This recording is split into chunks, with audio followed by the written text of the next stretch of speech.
I don't see people being curious enough about the benchmarks. The harder problem that we're interested in tackling is like, how do we solve it for real world iOS developers? And there, it's not enough to just rag or like index. And if you see like the leaked system prompt, you'll see that they're using like a Python example in the artifact. They don't change it to a Swift example, even if you are like working with Swift code. We have to have these conversations, meet people in public, meet people online. There are very few people who are working on this right now. This is like, you're listening to this right now, we're still early. The problem today is that whenever you're using stuff with AI, everything's written in Python. And there's not a lot of Swift native things or a lot of native code that you can just leverage as a developer and just say, I want to take this SDK and start using it. I just confirmed that I'm going to be going to San Francisco to meet my friend Vatsal and my other friend Ronald Mannak. And they are super awesome iOS developers. This guy is like crazy enough to rewrite everything, specifically in Swift, and all the different things that need to happen. It's just a lot of work. It's just a matter of like literally looking at the Python packages and rewriting them specifically in Swift, and then optimizing them so they work correctly in Swift. So that way you can do model training, model inference, run models locally as well. And do all the stuff that you need to do to ship apps in the App Store, because you can't really ship a Python package as an app to the App Store and have it run and actually work like you want it to, and have that nice like native experience that you want for iOS. So that's a really huge undertaking. And what's really great is that this kid's been doing it for like a decade, and he is so freaking smart. I don't think the show needs an introduction. We're just kind of hanging out. For me, when I remember when Stable Diffusion had just come out, right? That's when I really got into the AI space. And I was really amazed by how people didn't have perspective of like what Stable Diffusion at that time meant. Because when Apple, I think, released their Core ML version of Stable Diffusion, you could even run it on an iPhone, like I think 10 or 11, right? Yep. And an iPhone costs like $1,000, $1,500. It costs like maybe $1, $2 in an entire year to like charge and exhaust all the battery cycles. And you can basically, you've compressed the sum of like humanity's understanding of like art down to like a 4 or 5 gigabit model file, right? And if you exhaust that iPhone, right? Yeah. And if you spend along with like all its battery cycles for that entire year, like you have like thousands and thousands of hours of like, and that could produce like, paintings that Michelangelo was like sort of producing. So like you have 1,000 Michelangelo hours in your pocket is the way I would put it. That's a good one, actually. That's a really good one. I think we should also probably introduce who you are, and just people give like, what's your name and kind of what are you working on, or what's your one sentence description of your background? These days, I just mostly feel like I'm insane. So the only thing I've been obsessed with in the last 2 years is how do you unlock machine learning for Swift developers? Because right now, most developer ecosystems other than like Python are playing catch up, and they're kind of locked out of experimentation and like productionizing like, the latest like AI models that we have. Yeah. How long have you been doing this for? Since 2011. Yeah. Right. I started programming with jailbreaking on an iPod Touch 4th generation, and I've been like, I started Swift the second day it came out, not the first day, unfortunately. And we're coming into an AI age where this is just literally breaking right in front of us. And I mean, we have to get together and talk about this and bring you into this conversation. So we also have my co-host, Ronald. Tell us a little bit about you. Yeah, happy to. It's very close to what Vatsal is doing. So I've been working on a few Swift open source packages to make He's AI. Modest, Yeah. He's got one of the best like MLX server like packages out there. Yeah. Oh, thank you. I appreciate that. So yeah, it's kind of an interesting story because I created this app, and it wasn't great. It was janky. It hardly worked, but it did work. And what it did is basically we were able to run a LLM on your local machine, just like Olama, but then based on MLX. However, that project I kind of neglected it a little bit. What I tried to do is create a team around it. Vatsal was part of the team. Prince, who we had on the show as well. MLX King was part of that. Writing the software is just not built out. You can't just grab a over-the-shelf framework and say, let me just use this. It's much easier to do if you're in the web world. There's vast numbers of SDKs that are available to just say, I want to pull this framework and just make a web app really, really quick, or do something in Python. But to do it in pure Swift, in Apple fashion, maybe ship something to the App Store, there's a lot of extra layers that are involved. Yep. And so, in essence, that's kind of what you're really tackling right now, right, Vatsal? And also, like, everyone I know in InfoSec, like the thing that screams out to them is that you need to do this in pure Swift because you can't sandbox it otherwise, and you can't share, even if it's not about like shipping it to the App Store, but like you're notarizing and like you're sandboxing it. It's not possible to do that. Like it may be possible to do that if you're bundling all the Python inside the macOS app or whatever, but you can't do it for an iOS app, and you can't do it. You definitely have a lot more like attack surfaces. Olama, for example, had a vulnerability where over the local network they were allowing people to like access like files because they patched it, I think. But it's one of those things where like because it's a developer tool that you're installing through like a developer like package manager, it has escalated privileges that you don't want to give it. So yeah, like we keep talking about how like Swift is incredibly high performance. We keep talking about how Apple like hardware and like software built to like play with each other. But it's like the reality right now is that you have this elephant in the room, Python. The snake in the room, Python. Snake in the room.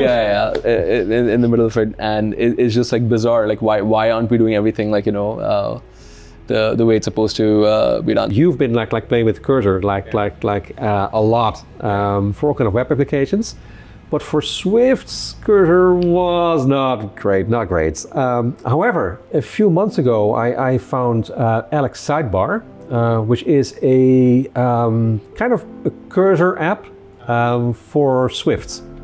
So it's not a full IDE, but it's like literally a sidebar, like the name says, next to your Xcode window, and it has access to your files, and it could help you like write Swift. The unique problem with Swift is that because of its like intense embracing of like protocols, if you let's say extend the equatable protocol and if you add a function there, right, immediately 60,000 types will get access to that function. So the complexity of generic Swift code and the complexity of also Swift, the like idiomatic Swift and like the latest like Swift code that Apple is like shipping with its frameworks, I haven't seen any model or any ID or a combination thereof like tackle that well. And I've like I've tried GitHub, I've tried Alex, I've tried Cursor, Windsurf, a bunch of these tools. It just can't reason about like the types. Like even if you give it the documentation for, let's say, SwiftUI's canvas, and you give it like the graphics APIs and stuff, and then you ask it to make a custom like canvas where you're drawing something, it won't be able to reason about like the niche like color types that Apple uses. Specifically in the SwiftUI canvas, they have a color or dissolved type that they use, and like because there aren't like articles about it, there isn't documentation about it. Even if there's like cursory information about it, it's not enough for the model to make that leap. So SwiftUI documentation is an issue. I tried it with a simple hello world like SwiftUI example, and when I clicked on SwiftUI at import SwiftUI on like the top of the file, it showed that the model, like this was a Llama 8P model of Llama 3.1 or something, was thinking about Python import statements. So even if you take a look at Claude's artifacts, and if you see like the leaked system prompt, you'll see that they're using like a Python example in the artifact. They don't change it to a Swift example, even if you are like working with Swift code, even though they could just detect it on the web. And like these kind of like the model and also the companies that are building these models catering mostly for like Python developers. So what's your guys' approach at Preternatural then? Because all these companies are introducing these AI models, and people are trying to code with them and use it to gain productivity. It sounds like you guys are inventing tests. Are you also inventing like scripts or something? All of the things that we're working on related to like Swift dev tooling, they will like we need strong evals for even us to be able to like claim that like we're doing well with Swift. And as we are building those evals, like it's revealing so much about where these models are like falling short. What I'm seeing is that like most of the benchmarks simply don't even like they don't tackle Swift protocols at all. Like they work with Swift, they work with Swift generics from here and there, because like that's the those are like the concepts that like these programmers who have made these like benchmarks are like familiar with when they work with C++, when they work with like other languages. So you'll see like TypeScript benchmarks and like the overlap that Swift has with TypeScript in terms of like in terms of generics, in terms of like type reducers, in terms of like using a lot of like value types and stuff. You'll see good benchmarks with that. The harder problem that we're interested in tackling is like how do we solve it for real world iOS developers? And there it's not enough to just rag or like index. Like what is indexing actually here, right? Like when Alex or like when GitHub they index the code, it's mostly embedding it with like text embedding models and then like doing rag over that. I assume they do, yeah. But you don't have good code embedding models. There's one that was released, Modern Word, recently. I tried that as well with like Swift. Did slightly better, but like still pretty bad with Swift, right? So like even the search pipelines that we're using to index documentation, because you're not throwing like 100K context, even if you can, into these models, because it would just kill latency and like it would like make it cost ineffective. So if you're doing RAG, what are you doing RAG with, right? Like there's so you're saying like the question you're asking, or the terms that you use, the search terms, basically. What embedding models are you using? So like OpenAI it makes it a black box now with the Assistance API, because they have their own models under the hood, and the problem is that like even with like GitHub Copilot, even with like Alex Sidebar, you can't specify, let's say, the text embedding model that we're going to use, right? And even if they allowed you to do that, there aren't good enough text embedding models out there right now. But are you saying that we should have different embedding models too? Yes. Yeah. Yeah. So we've had insane success with like fine tuning with MLX, like some like basic like embedding models, and like getting it to like improve on comparing Swift code with like async await or with basically like protocols. There are lots of like, so LLM fine tuning right now is still a dark art, but like as much as that is a dark art, like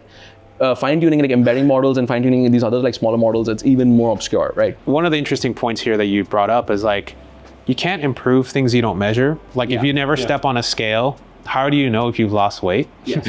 And what you're saying is like, let's just start measuring this and start a conversation. And so what's the next step that people who are like watching you right now and saying, I want to help do this? I don't see people being curious enough about the benchmarks. I know there's so many people who talk about like having anecdotally tried this, that, with like, you know, with different models. But then I ask them, have you seen even one of like these like Python benchmarks or like the TypeScript benchmarks, and see like what they're benchmarking for? Our goal is to make it possible for you to, in a VM, in a macOS VM, just run like these evaluations for like our Swift benchmarks for any of the models that you select. And we'll be open sourcing a ton of like things that we built on top of Swift syntax and on top of like the Swift compiler tech to do the static analysis, because like with Swift especially, this is true, and this is one of the language criticisms that Swift has also gotten from experts, is that like there are too many ways to do the same thing. We want to publish like pure Swift, like, you know, research tools and pure Swift like benchmarks that you can run on your Mac, as opposed to like a bunch of hacked together Python scripts. And we want like a nice macOS app where you can like see like things ticking off, or like unit tests, right? There is one elephant in the room, and then that's Swift Assist. Yes. That's Apple's model for Swift that they announced at DubDub in June. And as far as I know, nobody has seen it yet. What do you know about Swift Assist? Nothing. I mean, honestly, when it came out, like when they announced it, I dismissed it, and like I haven't thought about it since. Like since you mentioned it. No, yeah. Well, you have to bring it back in the conversation. Yeah. I mean, in my mind, it's pretty simple that the premise for a good language model is that you need to have language around the thing that you want to model, right? And like it's just, there isn't enough discourse around Swift. It's so easy for many people to play with some of these language models and go into the happy path. Yeah. It's like I generate a Python app, or I generate like a web app, and it's like, hey, HTML, CSS, oh my God, this is magical. Like, look at this full-fledged, beautiful website, you know? And then there's the other side, which is like actually coding in Swift. And it's like, oh, we have no clue what, you know, your whole world exists, right? So there's like whole like community, and there's like billions of dollars of economic output that is completely like not really included in the model as like as thoroughly as some of the other stuff that's out there on the internet. Yeah. When you think about how the model is actually going to be used, you're always imagining it in like some container where it has access to the outside world. And like, it's not just like one prompt, right? It's not just like one session. It's like hundreds of prompts being run, or like, it's like the model is continuously interacting with the world, right? But if you're continuously interacting with the world and like the way you give the model like access to the world is also like determined by like inscrutable like software systems and also made up like, of like other models, then like you could say that like given a million years like and enough mining of like Swift documentation and like playing around with the simulator, you could arrive at like basically something that like generally solves it. Humans can mostly hold like 4 or 5 things in their head, right? And like you need to like sort of like cache it in your long-term memory or your muscle memory or like your like learned knowledge before you can like start building on top of it. So I can't see that happening right now with models. I think that like I'm very optimistic that we'll see breakthroughs, especially with the interpretability research with like surgical editing of models to like add like new knowledge. But one of the big challenges that will plague Swift, that will plague Rust, that will plague a lot of the newer languages in general is that like no matter how much you fine tune, if it wasn't in like the models like training run, and if it's a very, very distinct new concept, you can't, like OpenAI themselves in some of their dev slides from like last year have it, you can't infuse like knowledge into like a model with fine tuning. So they say that you use fine tuning if you want to like speed up the model's output, if you want to improve like the reliability, the consistency, but you can't like teach a model about like a new paradigm of or like a completely new language feature just by fine tuning alone. We're kind of calling out like the Swiss cheese that we see in the models, right? There's like the cheese and there's like the missing holes. Yeah. And I think the questions that I've been wondering, can you fill in those holes? Even though like code generation is like such a hard problem, we have model programming languages really well across like the past couple of decades. And I think that like if you can build external like verifiers and external basically like programs to aid the model, then you can like make up by brute forcing, and brute forcing might not seem efficient when I say it like without context right now. I could like basically have it generate like 100 different variations with like slightly different prompts, and then like I could like verify and see which one like succeeds. And I feel like if you give models the most like rich access to those kind of tools, then they'll be able to succeed. A very simple example of this is a model will always suck at the question of like how many instances is this like one function being used in. If you wanted to count the number of call sites where a particular Swift function is being used in, it's like kind of asking it to do also like if you give it a book and you say like how many paragraphs start with the word the, and like counting tasks or like mathematical tasks there, like we already know that models suck at them and we've sort of already accepted, but like everyone accepts that like you can give the model a calculator and that's an allowed like solution to that, right? So what is the calculator for like code here, or like what is the oh, that's so good. We have like so many implicit dependencies when we talk about like problems. Like if you talk about solving a Swift task, you are implicitly bringing along like your experience of like working with Xcode, your experience of being able to like use a MacBook, your experience of being able to like use like and if like Mac OS Sequoia changes like let's say the ability to run programs from an unsigned developer, right? Yeah. Then like you are including that in like your ability to like problem solve, but Claude MCP won't know that. If like it's outside like its training run that Sequoia now needs to do this, how is it going to figure that out? Right. Mm-hmm. That's right. Yeah. Dang, that's interesting. As far as O3 reasoning, costs, there's a lot of different variables here, and it's like asking if atoms are like, I don't know, like it's like asking like it's. I don't want to say it's not AGI, it's AGI. It just feels like the wrong question to be asking for like a model, because I think the bigger conversation, instead of like watching these big model providers, argue about these specs, is like you're saying, to be more productive as humans, people are trying different techniques, right? Like agents in a broader sense, but like apps like Cursor or like Alex Sidebar, like you're saying specifically, that are trying to chain together these things and trying to look into these environments and pull those pieces of information out. Yeah. And so there's a lot of areas that everyone can focus on. Yeah. And then in your guys' sense, you guys are just saying Swift specifically is one of the worst areas, like, to work with current models and like current solutions, right? Yeah. Like Cursor works out because like it's people who predominantly do like, back-end web dev or like a front-end web dev, they use it, and that's in the training distribution. I don't think that GitHub Copilot, the Xcode extension, or like Alex Sidebar is going to reach like PMF the way that Cursor has, not due to a lack of like UX effort, or not due to lack of like engineering effort on like the apps part for like either GitHub or like an Alex Sidebar. I think it's just that Swift is such like an alien beast to the model, right? And like it's also such a, even the constraints for iOS developers, like we need to care about versions, and like more particularly than like the web, like these haven't been factored in. And Swift to Swift versions. Swift versions, iOS versions, and then like so there's only so many times where you can say like, okay, the programmer has to specify this, the programmer has to specify this, where it's like then like what is the point? Like then what is the boundary between like it actually like looping and automating versus like if you constantly have to be a human in the loop for things that are tedious to automate, but like you can automate. Like I can automate basically detecting whether the model has used a function which is incompatible with the iOS version, right? But the infra to do that is like really annoying. Like you have to like build on top of like, like Swift syntax, or to build on top of like Apple's like, compiler tech because you can't like test that until you've like partially compiled the code or like fully compiled the code and then like inspected like, its build outputs. The thing that excites me here is that so much of this work is so menial.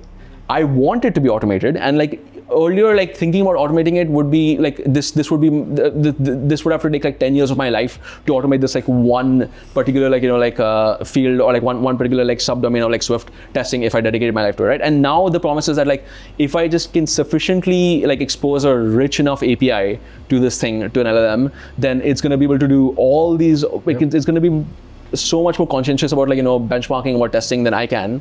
Dude, it's cool just to chat and catch up a little bit. It's like a super quick snippet before just getting people to say anything. Is there anything, last words you want to tell people, either about where to find you, help you, or anything like that? Yeah, I think like just reach out to me on Twitter, or on like GitHub. You can check out like our projects and like both on like my personal like GitHub and like on our company's GitHub. A lot of the work we wanted to like engage with the community sooner. Like we also have a fork of MLX where we improve the debugging that we want to open source in a month.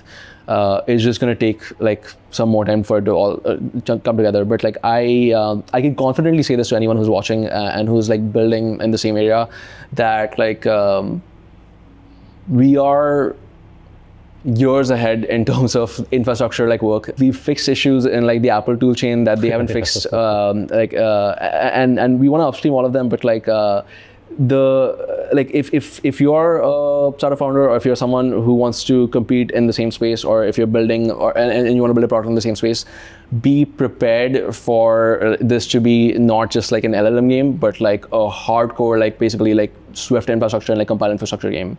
Because I don't think anyone is going to win in this space without like deep domain expertise of Swift, and then also being able to like develop like algorithms, non-ML algorithms to work with the models with Swift. I just don't. That's my conviction for the rest of the year. Yeah. That's amazing. Wow.